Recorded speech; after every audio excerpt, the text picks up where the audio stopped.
Exactly launch क्या था, इससे क्या हासिल हुआ है और क्या फायदा होगा भारत को। काफी कुछ आपको जानने को मिलेगा। चलिए आगे बढ़ते हैं, लेकिन इसके साथ साथ चलिए शुरुआत करते हैं। लेकिन उसके पहले यहां पर बहुत से लोग होंगे शायद ब्लैक होल क्या होता है, क्या चीजें होती हैं, वो शायद भूल गए होंगे। मैं आपको जल्दी से एक बार रिवाइज करा देता हूं ताकि ये जो पूरा टॉपिक है वो आपको समझने में आसानी हो जाए। देखो, ब्लैक होल सिंपल अर्थ में अगर मैं आपको बताऊं तो जहां पर पूरा जो एक मैटर है वो कोलैप्स हो जाता है अपने आप में। फॉर एग्जांपल अगर मैं कहता हूं, मान लो सूरज हो गया। सूरज आप सबको पता है कितना ह्यूज है।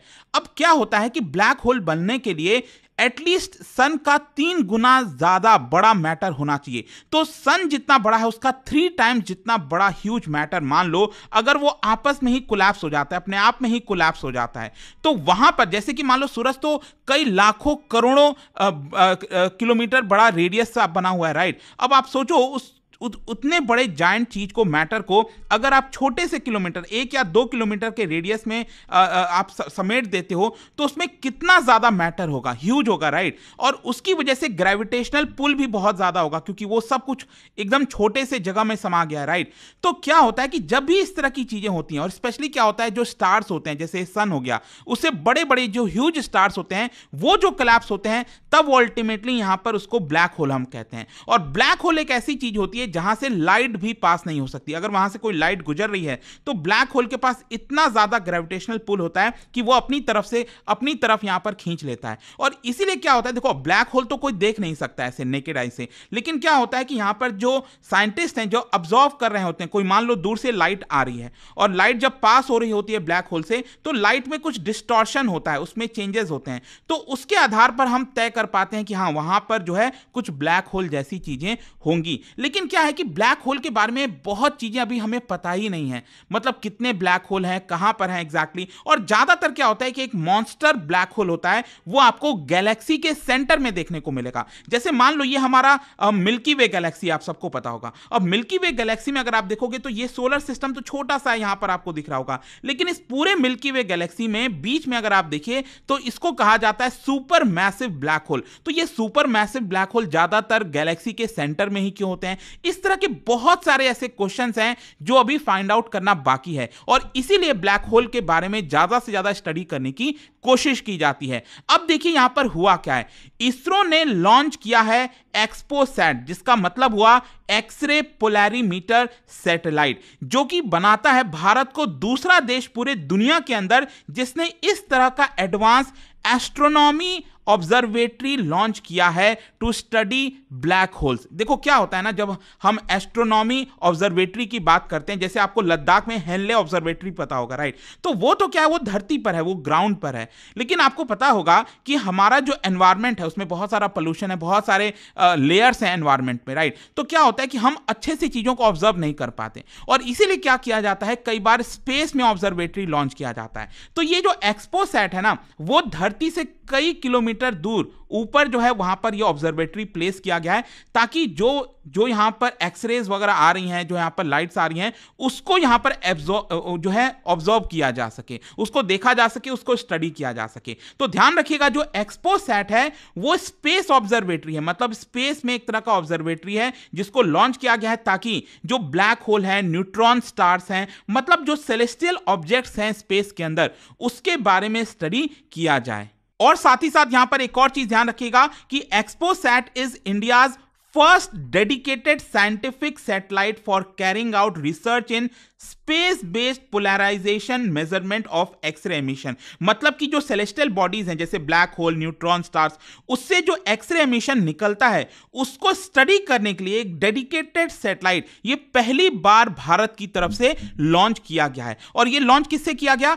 PSLV C58, जो कि आपको पता ही है सतीश धवन स्पेस सेंटर श्रीहरिकोटा में आंध्र प्रदेश में, वहां से लॉन्च किया जाता है। तो आज सुबह लगभग 9:10 बजे इसको लॉन्च किया गया था, और लगभग 22 मिनट के बाद, यहां पर लिफ्ट ऑफ के 22 मिनट के बाद जो एक्सपोसैट है उसको हमारे धरती से लगभग 650 किलोमीटर के ऑर्बिट में प्लेस कर दिया गया। अब देखो यहां पर एक चीज समझने की जरूरत है, यहां पर क्या हुआ है, जो PSLV C58 है जो लॉन्च किया गया, वो क्या हुआ कि वो धरती धरती से लॉन्च हुआ, ऊपर गया कितना किलोमीटर, 650 किलोमीटर ऊपर गया, और उसने वहां पर क्या रिलीज कर दिया, एक्सपोसैट जो सैटेलाइट है, ठीक है, ये रिलीज कर दिया। लेकिन अब देखिए क्या होता है, यहां पर इसका फोर्थ स्टेज मतलब PSLV C58 का जो फोर्थ स्टेज है वो नीचे आया, वहां पर उसको पॉज किया गया। अगर आप देखोगे एक्सपोसैट इंजेक्ट करने के बाद, 650 किलोमीटर इंजेक्ट करने के बाद, यहां पर जो फोर्थ स्टेज है PSLV का, उसको 2 बार रीस्टार्ट किया गया ताकि उसको धीरे किया जा सके और उसको नीचे लाया जा सके, मतलब धरती के करीब लाया गया, और कितना, धरती से लगभग 350 किलोमीटर दूरी पर। आई होप आप समझ पा रहे होगे।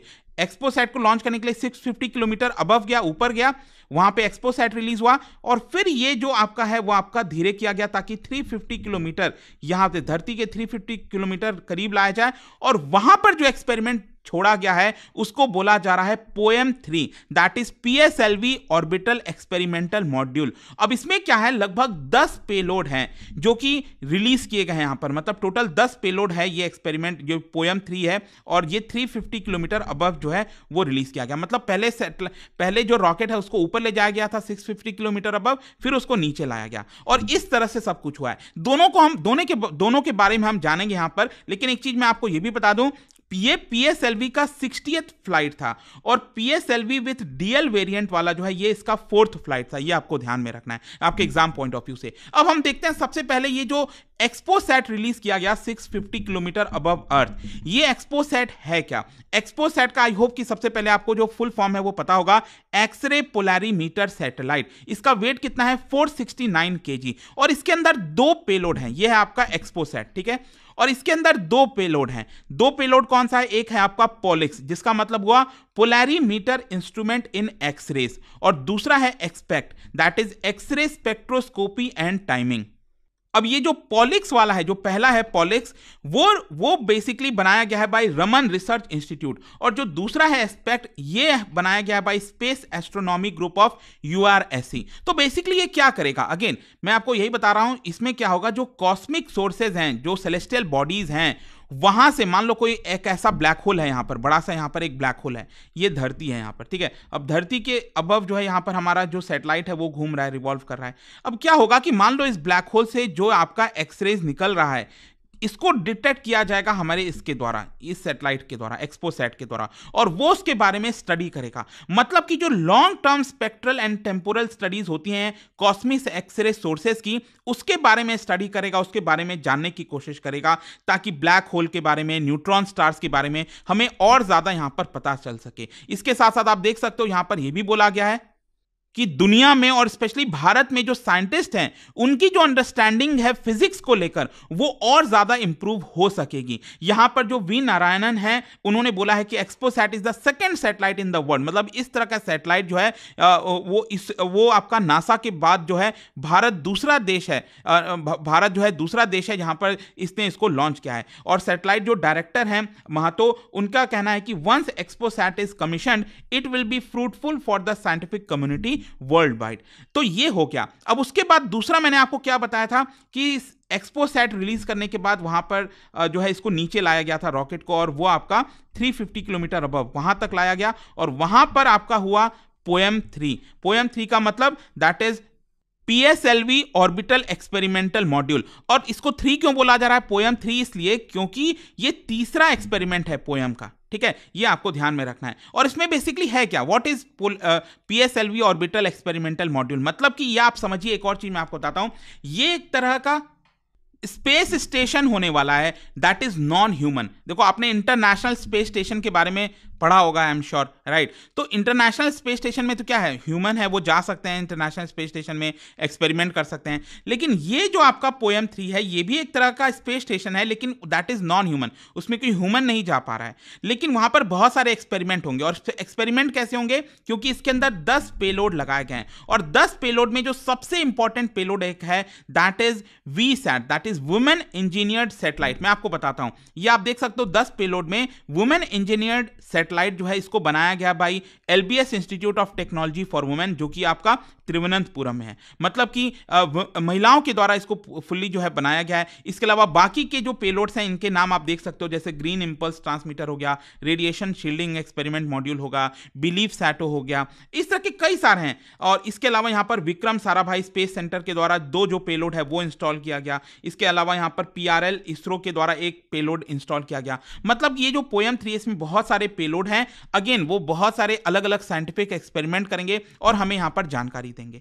तो ये था आपका एक्सपोसैट वाला जो मिशन लॉन्च हुआ है। और इसी को देखते हुए जो सोमनाथ जी हैं इसरो के चेयरमैन, उन्होंने कहा है कि yet another successful mission has accomplished. और 2024 उन्होंने कहा it is going to be the year of Gaganyaan. देखिए अगेन ये बहुत इंपॉर्टेंट मिशन होने वाला है और बताया यह जा रहा है कि 2 और टेस्ट फ्लाइट जो हैं वो प्लान किए गए हैं इस साल। यहां पर इसके अलावा PSLV, GSLV, SSLV लॉन्चेस, कई सारे लॉन्चेस होने, एक बहुत हेक्टिक शेड्यूल है। ठीक है, अब अभी तो आदित्य L1 के बहुत सारे अपडेट्स आने हैं, जब वो होगा वो मैं आपको बताऊंगा। बट आई होप कि इस वीडियो के माध्यम से आज जो लॉन्च हुआ था उसके बारे में आपको पता चला होगा। और जाने से पहले एक इंटरेस्टिंग क्वेश्चन, क्या बता सकते हैं यहां पर जो थियरी बताई जाती है अबाउट द ब्लैक होल, अब आपको मैंने बताया that is black hole is formed when sufficient compact mass can deform space time. ये जो थियरी है इसको किस तरह से, कौन से थियरी